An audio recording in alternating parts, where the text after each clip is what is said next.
You ever move into a neighborhood thinking it's going to be quiet, peaceful, just the kind of place where you can finally breathe? That's exactly what I thought when me and my wife bought this house. A cozy little place, nothing fancy, just enough space to stretch out after years of apartment living. A front porch where I could sip coffee in the mornings, a backyard where she could plant her herbs, maybe even a barbecue with the neighbors someday. You know, the American dream in small-town wrapping. But here's the thing no realtor ever warns you about. Sometimes the biggest danger isn't crime, isn't bad schools, isn't even noisy roads. Sometimes it's one single person. One person who thinks they own not just their house but yours too. One person who gets it in their head that they've got authority. And if you've ever dealt with an HOA, you probably already know the type I'm talking about. The type who turns community rules into their personal badge and gun. That person was Karen. Now, I know the internet throws the word Karen around too much these days, but trust me, this woman was the original. The blueprint. She was middle-aged, bleach blonde hair so stiff with spray it could survive a tornado, sunglasses that never left her face even in the shade, and a voice like nails on a chalkboard. The kind of person who looks over your shoulder while you're mowing the lawn and tells you missed a spot. The kind who measures your grass with a ruler. I wish I was joking. The HOA made her community standards enforcer, which is a fancy way of saying they handed her a clipboard, gave her a copy of the neighborhood bylaws, and let her loose like a mall cop with a midlife crisis. She took it way too seriously. She harassed the Wilsons across the street because their trash bin stayed out 10 minutes past pickup time. She threatened to fine the Johnson kids for chalk drawings on the sidewalk. And when we moved in, oh, she had her sights set on us from day one. It started small. Notes on our door about the color of our shutters not being pre-approved. Warnings about leaving moving boxes out by the curb too long. Side-eye stares whenever my wife parked her car slightly angled. And always this passive-aggressive smile, like she was daring us to push back. I should have known she'd eventually go too far. But I never thought it would go this far. See, Karen had a special obsession with our house. I think it's because my wife carried herself with a kind of quiet confidence Karen couldn't stand. My wife, Sarah, she wasn't rude, wasn't flashy. She was calm. Respectful. The type of woman who didn't need to raise her voice to get attention. People just noticed her. And when they did, they respected her. Something about that must have burned Karen up inside, because she seemed determined to break her. It was a Saturday afternoon, one of those perfect days where the sky's clear, sun's shining, birds are chirping. Sarah was inside unpacking boxes. Yeah, we'd been there a few weeks and still had plenty left. I was fiddling with some tools in the garage. Everything felt normal until I heard this faint rattling sound. At first, I thought it was wind or maybe a branch against the siding. But then I froze because I realized it was coming from the front door. I stepped out of the garage, walked around, and there she was. Karen. Standing at my front door with a set of keys in her hand, jamming them into the lock. For a second, my brain couldn't even process it. Like, was I really seeing this? Was she actually trying to unlock my house? She didn't see me yet. She was too focused, her face scrunched up, her hand twisting the key, then pulling it out and trying another. And the whole time she was muttering to herself, "These should work. It's supposed to be standard. They said it was supposed to be standard." I cleared my throat loud. She jumped a little, then whipped around, sunglasses glinting in the sunlight. "Oh, there you are," she said like I was late to an appointment she scheduled. "What exactly are you doing at my door?" I asked, keeping my voice steady. Her chin lifted, and that smirk spread across her face. Well, I was trying to help. Some of the homes in this community are supposed to have master keys held by the HOA. For emergencies. I blinked. Emergency? Karen, it's a Saturday afternoon. What emergency are you talking about? She hesitated, then folded her arms. I heard noises. Suspicious noises. I thought maybe someone broke in while you were out. I almost laughed. Out? My car's right there. I've been in the garage the whole time. My wife's inside. Her face twitched, but she pushed on. Well, better safe than sorry. I was just checking. By trying to unlock my door? I asked. With keys you shouldn't even have? Her lips tightened. She slipped the keys back into her pocket like a kid hiding stolen candy. You don't need to get defensive. I'm just doing my job. Your job doesn't include breaking into my house, I shot back. That should have been the end of it. Any reasonable person would have walked away, maybe muttered something under their breath and given it up. But Karen? Reasonable wasn't in her vocabulary. She straightened her back, pointed a finger at me and said, "You know what? If you're going to act hostile, maybe I should call the authorities. Maybe you're hiding something." I stared at her, dumbfounded. Hiding something? In my own house. Yes, she snapped. This community has rules, and if you're not willing to respect authority, then maybe the police can explain it to you. And before I could stop her, she whipped out her phone, dialing 911 like she'd been rehearsing it all along. I stood there trying to keep my cool, while she launched into her report. She put on this shaky voice, pretending to be scared. Yes, hello? I think someone suspicious is inside the house across from mine. Yes, they're being aggressive, they won't let me check. I'm worried for my safety. My blood boiled. Aggressive? I hadn't even raised my voice. And safety? The only person threatening anyone was her, with her keys and her lies. She gave them my address, all the while glancing at me with this smug little grin. Like she'd already won. Like she knew the cops would roll up, take her side, and make me regret standing up to her. And here's the thing, she wasn't entirely wrong. In situations like this, it's easy for the story to get twisted. A stranger calls the cops, claims they're scared, and suddenly you're the one with explaining to do. I didn't even argue with her at that point. I just crossed my arms and waited. If she wanted to bring cops into this, fine. Let them see the truth for themselves. What I didn't know was that when those officers arrived, everything would flip. Not against me. Not even against her. But because of who stepped out of my house. Because when Sarah came to the door, the whole street would freeze. And Karen? She'd finally realized she had picked a fight she could never win. Karen stood on my porch like she had just declared victory in some neighborhood war. She hung up her phone with this dramatic sigh, loud enough for the birds in the trees to hear. Well, she said, brushing imaginary dust from her sleeve, now we'll get some real authority over here. I leaned against the railing, arms crossed, eyes locked on her. You just lied to the cops, Karen. You realize that, right? Her smirk widened. I told them what they needed to hear. And when they get here, we'll see who they believe, the trusted HOA enforcer, or some new guy who doesn't even understand community rules. She thought she was untouchable. That her title on some HOA letterhead made her the queen of the block. And maybe, in her mind, it did. Maybe she really thought she had the power to decide who belonged and who didn't. But the clock was ticking and sirens were coming. I'll be honest with you, those 10 minutes waiting for the police felt like hours. Karen didn't leave. She didn't even budge. She stood right there on my porch, chin lifted, arms crossed like she was daring me to breathe wrong. Every so often, she'd mumble under her breath, little rehearsals of what she was going to say. He was hostile, he threatened me. I was just protecting the community. I wanted to laugh, but my anger kept boiling higher. Sarah peeked through the blinds once, her brow furrowed in confusion. I gave her a small wave, telling her to stay inside. No need for her to deal with Karen's nonsense yet. But deep down, I knew it wouldn't be long before Karen dragged her into it too. Finally, the sound of tires crunching gravel cut through the tension. A police cruiser turned onto our street, lights flashing but no siren. My chest tightened, not from guilt, because I'd done nothing wrong, but from knowing how quickly situations like this could spiral. Karen perked up like a dog hearing its owner's car. She practically bounced down the steps, waving both arms like she was flagging a plane. Over here. Officers, over here. 2 officers stepped out of the car. One younger, maybe mid-20s, clean-shaven, nervous in his movements. The other older, broad-shouldered, with the kind of steady walk that said he'd seen it all before. They both looked around, taking in the quiet suburban street, the neatly trimmed lawns, the glaringly non-emergency situation. Karen rushed up to them, hands flying as she talked. Thank goodness you're here. I was just doing my duty, checking on this property, and she jabbed a finger toward me. He became aggressive. He tried to stop me from entering. I think he might be hiding something inside. It was very scary. The younger cop scribbled notes, nodding like he was trying to keep up. The older one just stared at her, expression unreadable. I stayed on the porch, arms crossed, not moving. When they finally turned to me, I spoke calmly. Officers, I live here. That's my wife inside. I pointed at Karen, was caught trying to open my front door with a set of keys she should not have. I confronted her, and now she's making up stories. Karen gasped like I'd just accused her of robbing Fort Knox. That's a lie.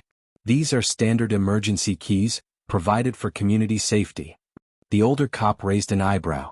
Provided by who? The HOA, she said quickly. It's protocol. I shook my head. We've lived here 3 weeks. Not once were we told about standard keys. And even if that were true, she had no right to try them on my house while we were home. The younger cop glanced between us, clearly unsure who to believe. Karen saw his hesitation and pounced. Look at him. He's hostile right now. You can feel it. I was just trying to protect the neighborhood. What if there were squatters or criminals or... The older cop held up a hand, silencing her. Ma'am, why don't you step aside for a minute? Karen's jaw dropped. But I'm the one who called you. And we'll get to that, he said firmly. Step aside. For the first time, Karen hesitated. That little bubble of confidence wobbled. But she obeyed, taking a few reluctant steps back. The officers climbed onto the porch and the older one addressed me. Sir, you said you live here. Can you provide ID? Of course, I said, pulling out my wallet. I handed him my driver's license, the address matching the house behind me. He looked it over, nodded, and handed it back. Thank you. And your wife is inside? Yes. He glanced toward the door. Mind if she steps out so we can confirm? Before I could answer, Karen piped up from the sidewalk. Oh, I don't think that's a good idea. He might be holding her against her will. I almost lost it. Are you serious right now? The younger cop looked startled, but the older one just shot Karen a look that could cut glass. She froze, lips pursed, but didn't say another word. The older cop turned back to me. Sir, would you ask your wife to step outside for just a moment? Just to clear this up. I nodded. Sure. I stepped inside, closing the door gently behind me. Sarah was standing in the hallway, arms crossed, one eyebrow raised. What on earth is going on out there? She asked. I sighed. Karen called the cops. She tried unlocking our door, and when I confronted her, she spun this whole story about me being hostile. Sarah's eyes widened, then narrowed. She what? Yeah, I said. Now they want you to step out so they can confirm everything. Sarah didn't miss a beat. She straightened her posture, smoothed her shirt, and walked toward the door with the calm determination of someone who'd been through far worse than Karen could ever throw at her. And here's the thing, there was a reason Karen's little power trip was about to blow up in her face. See, Sarah wasn't just some quiet suburban wife. She wasn't just someone who gardened in the backyard and waved politely at neighbors. Sarah had a history. A past that most people in this town didn't know about. And the moment she stepped outside, the police were going to recognize her. Not as a victim. Not as a random homeowner. But as their chief. The front door creaked open, and for a heartbeat the entire street seemed to fall silent. Even the birds that had been chirping in the maples overhead went quiet, as if nature itself wanted a front-row seat to what was about to happen. Sarah stepped out onto the porch. Calm. Composed. Shoulders square, eyes steady. She wasn't flustered, wasn't defensive. She carried herself with the same authority she always had, though most people in this neighborhood had never seen it. She gave a small nod to the officers, then looked at me, then at Karen, who was still standing on the sidewalk like she was about to receive a medal. And then it happened. The younger officer, the one with the nervous notebook, blinked hard, then blinked again. His pen froze mid-scribble. His jaw slowly dropped. The older officer? His back straightened. His eyes widened just enough to betray surprise, and then, like muscle memory, he took a half step back and raised his hand in a sharp salute. Chief? He said, his voice carrying down the street. Karen's smirk cracked like glass under a hammer. Sarah didn't even look shocked. She just nodded once like this was inevitable. Good afternoon, officers, she said. Her voice was steady, clear, and carried the weight of someone used to commanding attention.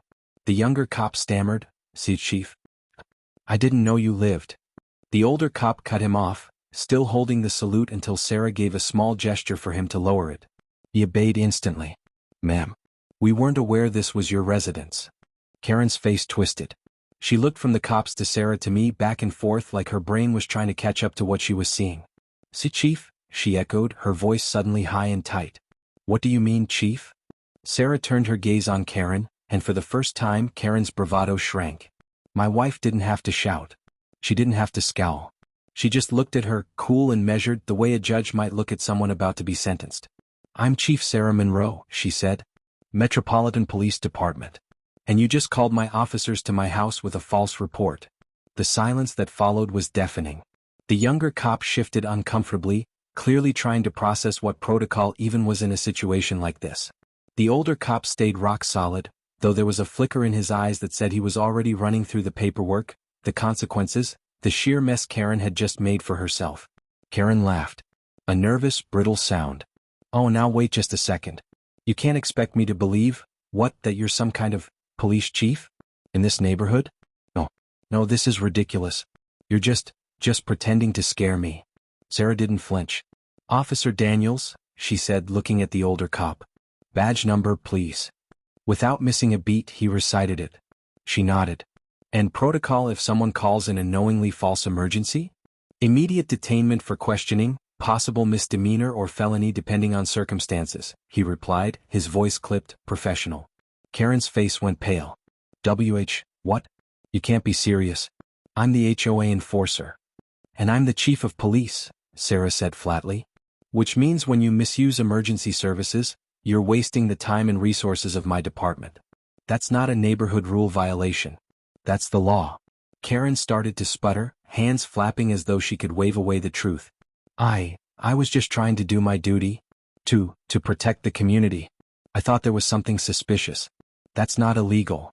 Sarah stepped forward, each movement deliberate, the air around her shifting with the weight of her authority. You tried to unlock my front door with keys you shouldn't have. Then you lied to dispatch, claiming you were in danger. That is illegal, Karen. And you did it because you don't like us living here. The words hit like a gavel. The younger officer looked like he wanted to sink into the ground. The older one kept his eyes trained on Karen, waiting for instruction. And Karen? She looked like her entire world had just flipped upside down. For the first time since we'd moved in, she didn't look smug. She looked small. But here's the thing about people like her, they don't give up easily. Even cornered, even caught red-handed, they scramble for some way to wriggle out. And sure enough, she found her angle. I didn't know, she blurted. I didn't know she lived here. If I had known, I would never have. Sarah cut her off. So it's fine to harass a family, to lie to the police as long as it isn't me? That's your defense. Karen's mouth opened, then closed. No words came out. The older officer finally stepped forward. Ma'am, I'm going to need you to remain here while we sort this out. His tone left no room for argument. Karen's eyes darted wildly. She turned on me like I was supposed to save her. You can't let them do this. You'll ruin my record. I was just trying to help. I stared at her, deadpan. You tried to break into my house, Karen. I think you ruined your own record. Her face flushed red, then white, then back again. She looked like a balloon someone had let half the air out of. And right there, in that moment, for the first time since she'd made our lives miserable, I felt something shift. Karen wasn't the predator anymore. She wasn't the one with the clipboard and the fake authority.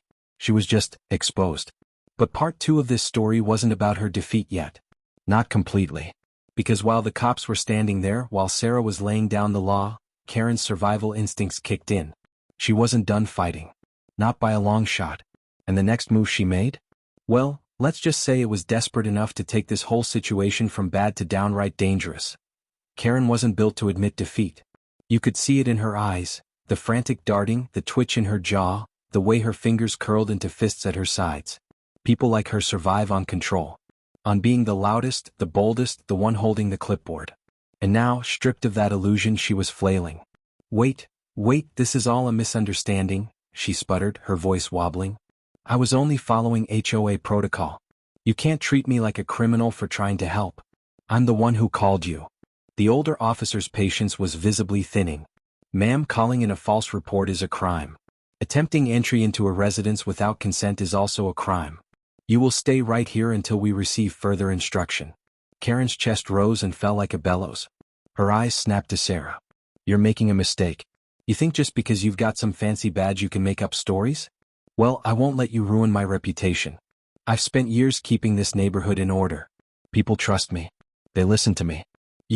She jabbed a shaking finger at Sarah. You can't just waltz in here and take that from me. Sarah didn't flinch. She folded her arms, the picture of calm authority. I didn't take anything from you, Karen. You gave it away the moment you decided the rules didn't apply to you. It was the kind of line that should have ended it. But instead, it sent Karen spiraling. She lunged forward, not at Sarah, not at me, but toward the younger cop. Her hand shot out, snatching the notebook he'd been nervously scribbling in. He gasped, stumbling back, but Karen held it high like it was a smoking gun. Look, she shrieked. This proves it. He was writing down everything I said. The report is on my side. The younger cop looked horrified, frozen in place. The older one barked, Ma'am, drop that right now. But Karen clutched the notebook tighter, pages crinkling in her grip. Her face was flushed, sweat beading on her forehead. No, you don't understand. If this gets out, if people think I lied, I'll lose everything. My position, my respect, Her voice cracked. She was unraveling, the power she thought she had slipping like sand through her fingers. Sarah stepped forward slowly, her tone steady but firm. Karen, listen to me. You're digging yourself deeper. Put the notebook down. Walk away with what dignity you have left. For a moment, Karen's breathing slowed. Her grip loosened just a fraction. Hope flickered, maybe she'd finally back down. But then she snapped. With a wild cry, she hurled the notebook to the ground, stomped on it, and pointed both hands at Sarah. You set me up, she screamed. This whole thing, it's a trap. You moved here just to humiliate me. The street, which had already been tense, turned electric. Curtains twitched as neighbors peeked from windows. Doors cracked open. A few people had gathered at the edges of their yards, whispering, phones raised. And there it was. Karen, red-faced and trembling, screaming at the chief of police in front of an audience. The older officer moved in, hand on his cuffs. That's enough, ma'am. Karen stumbled back, panic flooding her features. No, you don't understand, I run this neighborhood. You can't arrest me. You can't. She bolted. I'll never forget that sight. Karen, HOA clipboard queen, sprinting down the sidewalk like a cornered animal. Her sunglasses slipped off, bouncing across the pavement. Her sensible shoes slapped against the concrete. And behind her the officers gave chase. It wasn't a long pursuit. She made it halfway down the block before tripping over a sprinkler head and sprawling across someone's lawn. The younger cop caught up first, pinning her arm gently but firmly as she wailed. The older officer secured the cuffs with practiced ease. Neighbors gasped, murmured, recorded. Some even clapped. Sarah didn't move from the porch. She didn't need to. Her presence was enough. When the officers brought Karen back, red-faced and sobbing, the crowd had grown. People whispered her name, some shaking their heads, others smirking. Her carefully crafted image as the neighborhood watchdog was collapsing in real time. The older officer looked at Sarah. Chief, how would you like us to proceed? Sarah studied Karen for a long moment. Karen avoided her eyes, her bravado gone, replaced by raw fear. Finally, Sarah spoke. Detain her for questioning. False report, attempted unlawful entry, interfering with an officer. Let the DA decide how far it goes. Karen's head snapped up. No. Please no. I was only doing my duty. Sarah's gaze was cold but not cruel. Your duty is to your neighbors, Karen. And today you proved you don't care about them. You only care about control. The officers guided her toward the cruiser. She shouted, begged, cursed, but the words carried no weight anymore. The neighborhood had seen her for what she was. As the cruiser pulled away, Sarah finally turned to me. The fire in her eyes softened, replaced by a weary smile. Well, she said, so much for a quiet Saturday. I laughed, tension draining from my shoulders. Something tells me this isn't the last we'll hear of her. And I was right. Because Karen wasn't the type to go quietly. Her downfall wasn't the end of the story. It was just the beginning of a bigger storm. But then she snapped. With a wild cry, she hurled the notebook to the ground, stomped on it, and pointed both hands at Sarah. You set me up, she screamed. This whole thing, it's a trap. You moved here just to humiliate me. The street, which had already been tense, turned electric. Curtains twitched as neighbors peeked from windows. Doors cracked open. A few people had gathered at the edges of their yards, whispering, phones raised. And there it was. Karen, red-faced and trembling, screaming at the chief of police in front of an audience. The older officer moved in, hand on his cuffs. That's enough, ma'am. Karen stumbled back, panic flooding her features. No, you don't understand, I run this neighborhood. You can't arrest me. You can't. She bolted. I'll never forget that sight. Karen, HOA clipboard queen, sprinting down the sidewalk like a cornered animal. Her sunglasses slipped off, bouncing across the pavement. Her sensible shoes slapped against the concrete. And behind her the officers gave chase. It wasn't a long pursuit. She made it halfway down the block before tripping over a sprinkler head and sprawling across someone's lawn. The younger cop caught up first, pinning her arm gently but firmly as she wailed. The older officer secured the cuffs with practiced ease. Neighbors gasped, murmured, recorded. Some even clapped. Sarah didn't move from the porch. She didn't need to. Her presence was enough. When the officers brought Karen back, red-faced and sobbing, the crowd had grown. People whispered her name, some shaking their heads, others smirking. Her carefully crafted image as the neighborhood watchdog was collapsing in real time. The older officer looked at Sarah. Chief, how would you like us to proceed? Sarah studied Karen for a long moment. Karen avoided her eyes, her bravado gone, replaced by raw fear. Finally, Sarah spoke. Detain her for questioning. False report, Attempted unlawful entry, interfering with an officer. Let the DA decide how far it goes. Karen's head snapped up. No. Please no. I was only doing my duty. Sarah's gaze was cold but not cruel. Your duty is to your neighbors, Karen. And today you proved you don't care about them. You only care about control.